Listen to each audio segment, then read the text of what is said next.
Welcome to the Develop Yourself podcast, where we teach you everything you need to land your first job as a software developer by developing yourselves, developing your skills, your network, your habits, and more. I'm your host, Aaron Haslip, and today we're going to be talking to Casey Smith. Casey is a former CrossFit coach turned software engineer.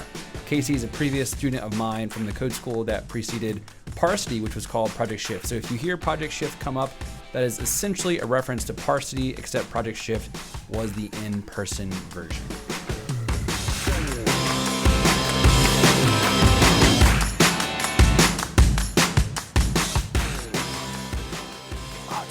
Okay, cool. Casey, thank you so much for really taking the time out of your busy schedule. We were just talking about how busy your life can be as a developer for talking to me. I would love to get started by you just kind of sharing. I mean, I have a narrative in my head of who Casey is, having gone through, the program that I started previously, and I kind of met you during that period of time. But what was kind of the story leading up to you getting into wanting to learn how to code and become a software engineer? Like, how did that all start? How did it happen? Yeah. So I was previously a CrossFit coach. That's kind of the career switch that happened. So I went to school for exercise and sports science. Going into college, I just didn't really know what I wanted to do. And so I thought, why not? That sounds great. And then the switch was, okay, now that you have this degree, you can't really do much with it other than go back to school. And so long story short, I got connected to a gym, worked there for a couple years. And in those years, ownership got switched over. And the owners who took over really just cared about their coaches' development. And if being in the CrossFit world was not what you wanted to do long-term, they would help you get to the next position. And so our mutual connection is Andre Mann. And he had some conversations with me just of, hey, I see these qualities in you. Here's some strengths of yours. How about I use my resources and connections and start getting you connected to people? And so you were one of the connections. He was like, hey, I know a guy who does a coding school or a software development school. How about you talk to him and see if you'd be interested? Because at the time, I had no idea what my next step was, honestly. That's really cool. I have a few questions about that. So first of all, this was United Fitness CrossFit. They were talking about like the, were you there? I mean, this has nothing to do with coding, but were you there when it was Iron Tribe before that? I was. Yep. So I came in. Okay. Originally. Okay. And then, I love that Andre, he was one of the owners, right? Eventually of the CrossFit gym. Right. Yep. And he was encouraging the coaches. And I remember him talking about this with me as well. Or maybe this was you, that, there's the lifespan of a CrossFit coach. I mean, that's for most CrossFit coaches, probably not going to be what they're going to do for their entire lives. Forever. Yeah. So it's kind of the two options of, it's a grind. So if you are a CrossFit coach, you become the head coach, maybe you program the workouts, but there's always got to be a side hustle. And if you want family, married, anything more, you got to figure out more income. It's just a that. Or you go and own a gym. And again, that's a hustle in and of itself too. Were you thinking about any of those things? I mean, like, were you considering, like when you started coaching there, were you initially thinking I'm going to figure out how to turn this into a career? Or was it kind of always in the back of your mind that you're going to eventually transition into something else? Yeah. At one point I was trying to figure out, okay, this is kind of an intro into a new world, a new group, because I was doing full-time ministry right out of college. And that's how I got connected to the gym. Yeah. And so at one point I was thinking, okay, do I go down the PT route? Because with my degree, again, you had to go either into the exercise world or you have to go to grad school. And so I was thinking, do I do a year or so at the gym, pick up some of those classes that I need for my prerequisites, and then go to grad school? Okay, cool. So, but at some point it sounds like you decided I won't go to grad school. Or was that up for debate whenever you were thinking about, coming through our program to learn how to code?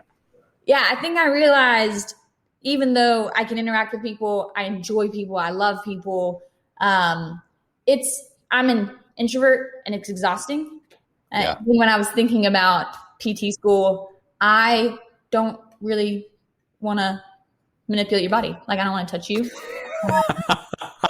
And the time I touch someone's feet, I was out. I don't know. That's gonna be the preview blurb for the podcast. It is I don't want to touch you. Touch you. But I think I could sit behind a computer. No. So there was a thought of this accounting, because I'm really great with numbers and math. And so it's like, okay, do I go back to school for that? So the grad school wasn't off the table, just PT came off the table. So. Okay. That's cool. Well, so what I love about this, by the way, is I think it's oftentimes that you hear stories of people who, learn to code and get jobs as software engineers, and their stories either start like whenever they were in the womb and their parents gave them like an Apple II, which whatever that is, I don't even know what that is. we're too young for that. Or they started teaching themselves stuff on the side. So it's funny to me that like your transition from, oh, this might be a career to it being your career was relatively quick, because and I want to hear about that process, because I remember, this is so cool, by the way. I remember, again, I don't remember if it was you or Andre who told me this, but he kind of came to you or you came to him at some point and he kind of put forth, all right, hey, Casey, based off of who you are and what you're good at and what you want to do, here are some ideas I have or you have about career paths. And, I remember him saying one of those was accounting. So you met with, an accountant friend. Then it sounds like you decided maybe that's not the route. And then you and I met. What about, not our meeting, because I know it wasn't me, but what about coding, kind of made you think to yourself, this is something I'm willing to at least try. I'll go down that path for a bit. Yeah. So connecting on the transition, and it really feels like two camps of you did it at age 1 and you were, or you started doing it yourself or took college in class. I had no idea about coding. I didn't know how computers worked. I knew nothing. So this idea of like getting connected, I just used the skills that I already had of, okay, well, let me go and talk to people and find out what I know and network with people. And so there was a few developers at the gym, a few engineers who I had connections with. And so when Andre mentioned you, I was like, hey, let me go figure out even what questions to ask this guy. I'm going to meet with Aaron and I don't even know what I should be asking. And so when I talked with one of the guys, he honestly is the one who helped develop an app for the gym. He's like, hey, so at the end of the day, computers do what you tell them. You don't have to be a rocket scientist to figure it out. They do what you tell them. You don't assume things. You tell them exactly what you want them to do. And that's how you interact.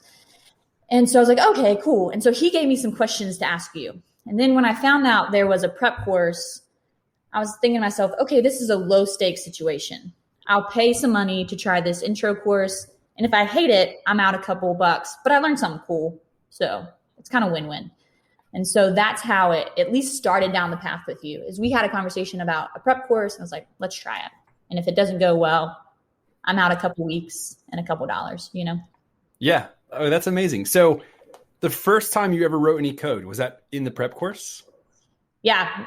To the point, I didn't know there was different languages, front and back end, like none of the terminology. I had no idea. So if I asked you any questions, it was because the guy, Mike, told me like, hey, here's some questions to ask. I was like, okay, cool.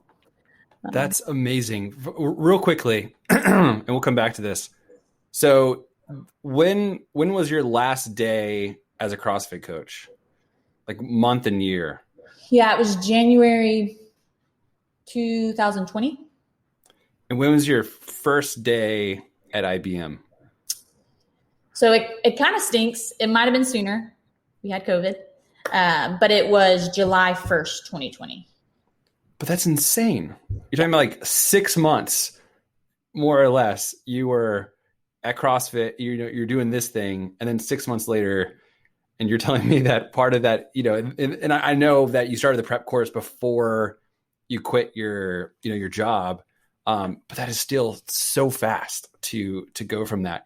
So, okay, what were your initial impressions whenever you're in the prep course, someone at some point, hopefully maybe explains to you, hey, this is JavaScript. It's a language. You're like, cool, whatever. Because I know that feeling. And that's one of the things I always encourage students with. Like in the beginning, this is the hardest part because you have no context. So you're just kind of blindly learning concepts. You're like, I have no idea why functions are useful or why arrays are useful. But you're just kind of in it. What was your initial feeling? Was it like, oh, immediately this is who I'm, supposed to be? Or was it a little slower than that? Yeah. So what's really crazy is the first time I ever coded was the prep course. And that was September, October of 2019. So yeah, the first time ever being introduced to code and what development or any of that was, it was less than a year of figuring it out and getting a job, which really is wild. But that first intro was like, okay, it doesn't take a genius. I think I just made that assumption. And I assumed like, oh, these people are super smart. I can never do that. Yeah. I'm thinking MIT, Harvard level people, people who work for NASA.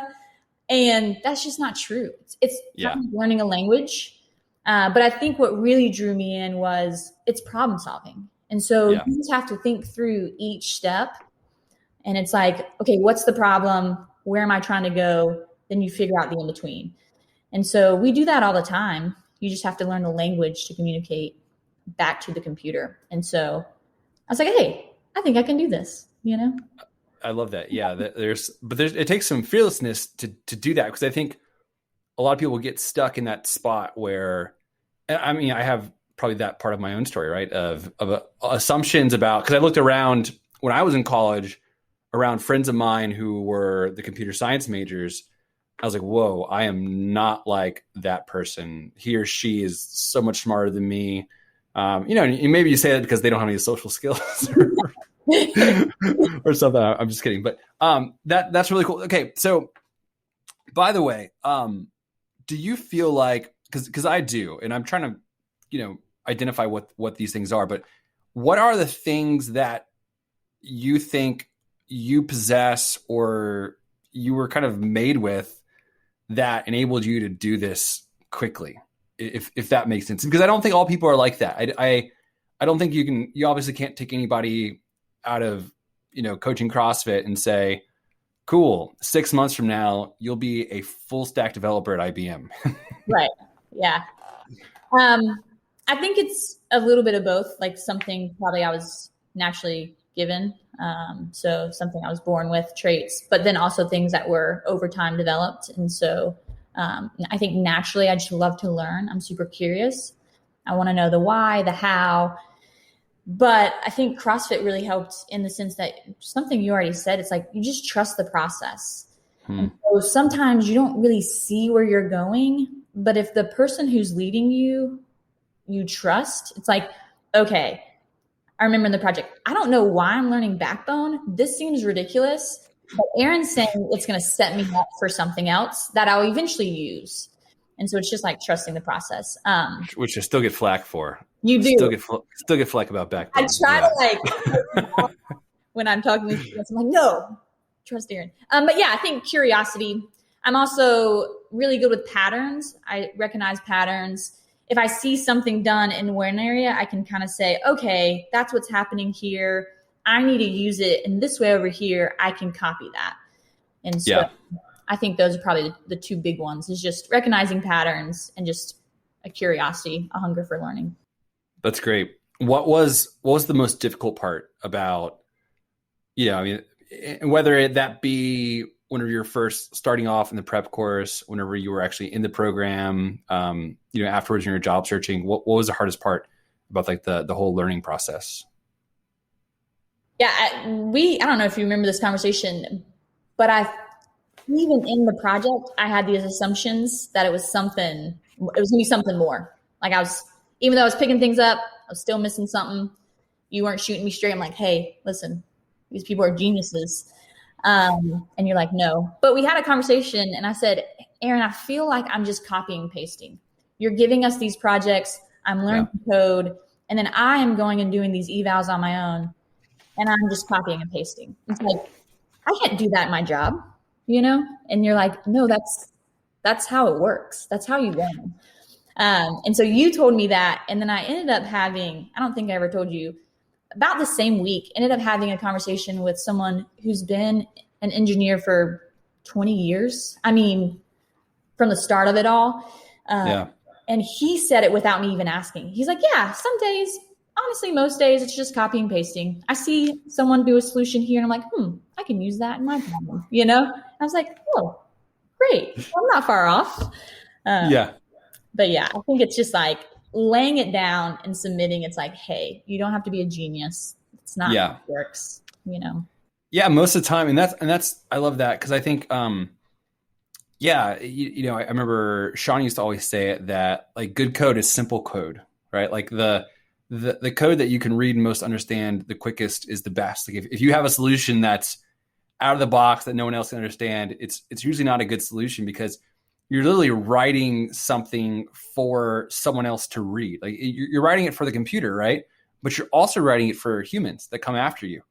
And so, you know, oftentimes if you're reinventing the wheel or coming up with a brand new solution to something, you're probably either, you know, on the cutting edge of something, which is probably rare, or you're doing something wrong, right?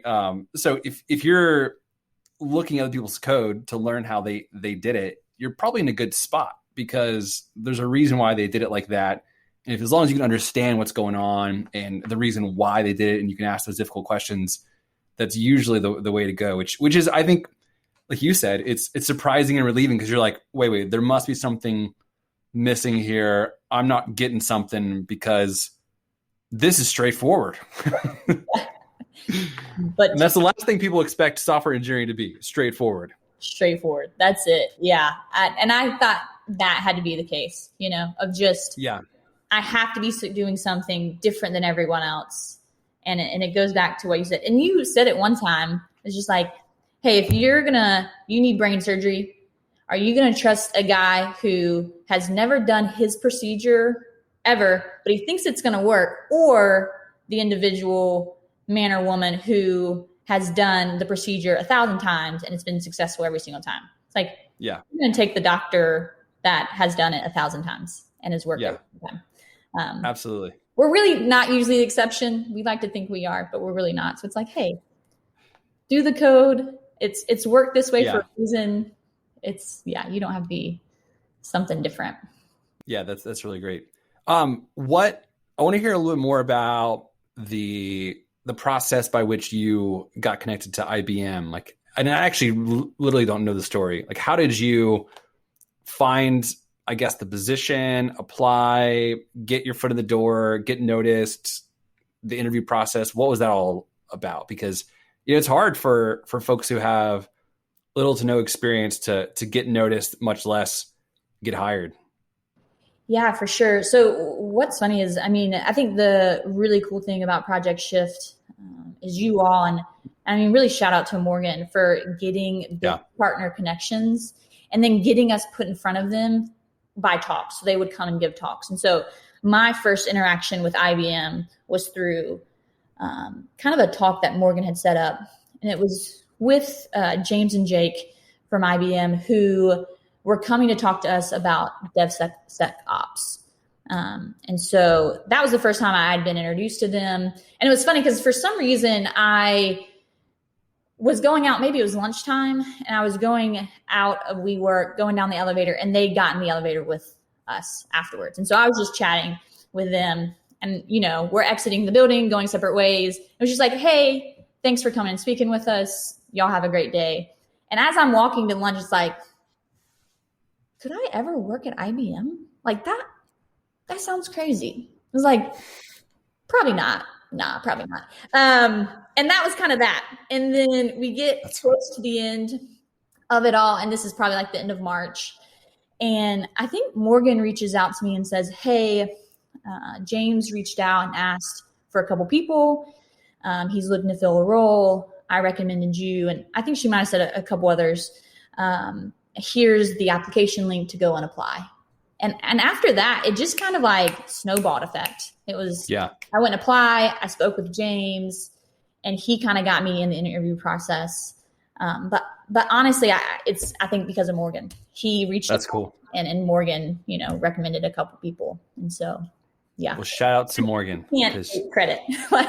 Yeah, she is great. No, that's awesome, because it is. I mean, it's hard to go through that initial process of getting noticed. How was the actual technical interview? What was that process like? Yeah, so it's kind of funny because they do their speech on DevSecOps and then they transition a little bit over into interviewing during their meeting. And I remember James saying, because James was the line manager of the group, the developers and operations team. Yeah. Jake is a senior engineer. And so they start talking about interviews at the end of the talk. And I remember him saying like, hey, I don't like doing whiteboard interviews or on the spot like that, just because not everyone processes things that way. It's like, understand some people are internal processors and some are external, and you should be able to communicate what you're thinking, but it's just tough, And he said, I love to give people take homes because that's going to be more similar to what you do on a day-to-day. So that's what I kind of had. My first interview with him, I had an interview with him, and then I had an interview with a couple other developers, just kind of asking like, what did you learn? What are you comfortable with? And then I had a take home. I had a technical interview with him, Jake, and then another senior developer on the team that I'm with now. And that was probably 30, 40 minutes of just them grilling me questions about it, about React, about Node. I mean, just the whole spectrum of things.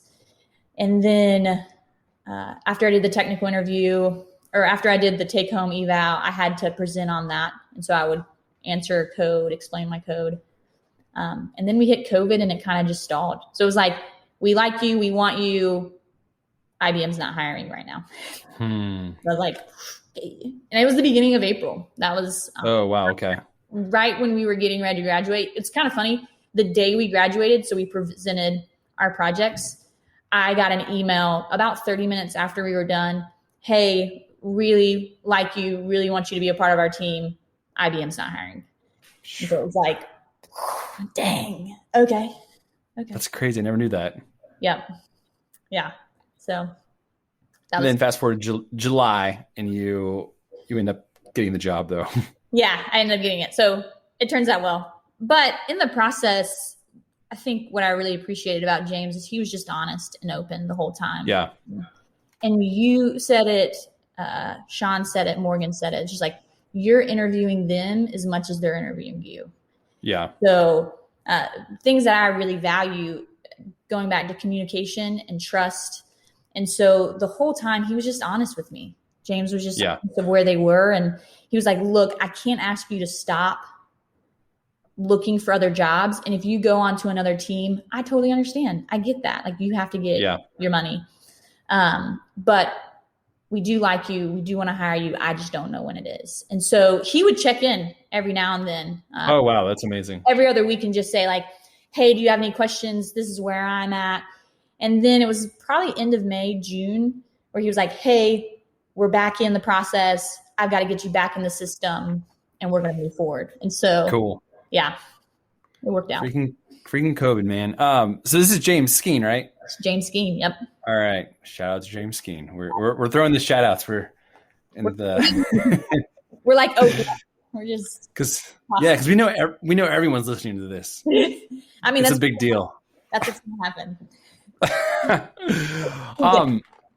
So what's it been like? I mean, you're almost you're a year or more now into it.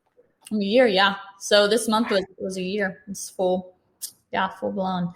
So the development team. So I work for a ticketing system. So it helps manage service tickets, their backlogs for developer and operations teams. And what was really cool about it is it was a homegrown solution with an IBM.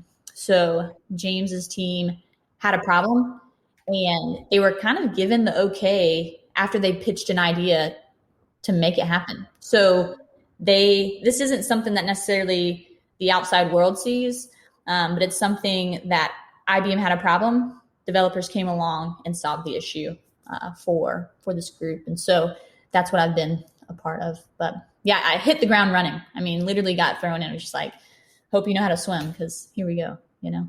Did you feel like you were drowning initially? Was there a period of that, or was it all kind of smoothly ascending? Yeah, it still was kind of getting that confidence of, I've been prepared. I know how to do this. What was really awesome is the job was a good connection for what we did in Project Shift. So Node and React was like the merriment of that. And so I was familiar. I knew how to do it. But at the same time, IBM is such a machine. It's so big. There was other things I had to learn too. So it wasn't just code. And so that's why I think it was one of those ideas of, okay, what's the balance? Also, everyone was more senior than me. And so it was like, expectation wise, am I living up to that? I don't know. And so again, James was just awesome. Like, hey, you're crushing it. You're doing a good job. How are you feeling? Is it crazy? Like, do you want to talk? And I just think that's a good leader, you know, having like a temperature check or a pulse check of their people. And so that was the biggest thing when I was looking into companies. It's like, I wanted to be a part of a team who cared about people, wanted to develop its people. And so, I can say I got a part of that team. That's amazing. That's amazing. Yeah. Well, you know, now, thanks to you, you're mentoring our students with Parsity, which is really cool, which I really appreciate that. Before we close up here, any kind of last advice for folks who, you know, might be thinking about becoming a software engineer, or who might be in those initial stages of learning to code? Yeah, I would just say you can do it. Like, of course, there has to be a certain desire and a certain want, and you have to think a certain way. But if you like problem solving and you're curious and you have a drive or a go-getter mentality, you can do this. And so it's trying it out. So if you have no exposure, try it out. It's like, I don't know if you guys are doing some sort of prep course still. I think you are, like intro class. Try the intro class. Again, you're not wasting anything. If you try the intro class and you don't like it, you still learned something. And then what I try to tell, you know, the students who are going through Parsity is like, trust the process. Like, this work, learn what you need to learn, and understand this is a fire hose way of doing it. You know, like you're drinking from a fire hose. A lot of it's going to get on your shirt. A lot of it's going to get on the ground, and you can take in a small amount, but you will have enough to get into the job and make it happen. Yeah. And so I think that's the biggest thing is like, I am successful in my career right now. I have gotten multiple raises in the first year. My team gives me good feedback. It's like, this works. This is a proven process and it works. And so you can make it happen if you want it. That's really incredible. Yeah. I remember to that point, I think it was actually Jeff, who's a mentor now. He was in like one of the early cohorts for Project Shift. But I remember him asking me, hey man, how do I know if I'm any good? You know, he's like, I get it. The evals, all that, the project's cool. He's like, but I don't know how I compare. Like, how am I compared to other juniors who are applying for these jobs that I want? And it's funny now, you know, years down the road, he's a senior engineer now at Citrix, and he's like interviewing people. And it's just funny because you don't know where the bar is, you know, and that's part of the scary part. And not to like say that you can coast by any means, because it's always going to be hard, but sometimes it's lower than people think, especially for folks who I think are, you know, like you, who are on their game, on top of things, and putting out their best. You know, sometimes the bar isn't where you think it is. Like you are doing a good job. You just don't know how to compare yourself. Not that like you would compare yourself in a way, like in a bad way, but you just don't know where you stand. And so it's great to have people, like James, or managers who are willing to be there and give you that positive feedback and let you know where you're at. Yeah, for sure. And too, I think, you know, to that point, it's like, you're not trying to stack up to be like, oh, I'm way better, or man, I suck. It's more of like, do I need to perform more? Do I not know something that I need to go and learn? And it's hard when you have senior people around you or people who've done it more, because there's always something to learn. And so you kind of feel like, I don't know that. Once again, I don't know that, but it's like, no, what you should really be doing is seeing a senior developer and where they're at. It's like, in a couple years, I can be there. If I'm continue to be hungry and humble, it's like, I can be there too. And so it's like soaking that in a good way. That's awesome. Casey, thank you so much. I really do appreciate taking the time to talk through these things. I think everything that you've gone through, your journey is going to be really helpful for folks that are thinking about jumping into the same processes. But it was good to see you. Yeah, thanks. Again, it is possible, Wow, I hope you're inspired by Casey's story. I again want to reiterate, she went from writing her first line of code to 6 months later being employed as a full stack software engineer at IBM. You can do this same kind of thing. To find out more about what it takes to become a software engineer, go to parsity.io. That's parsity.io. You can find information about our online code school in addition to other resources. Well, that does it for this week's episode of Develop Yourself. Join us every week as we continue to talk about what it means for you to develop yourself so that you can become a software developer this year.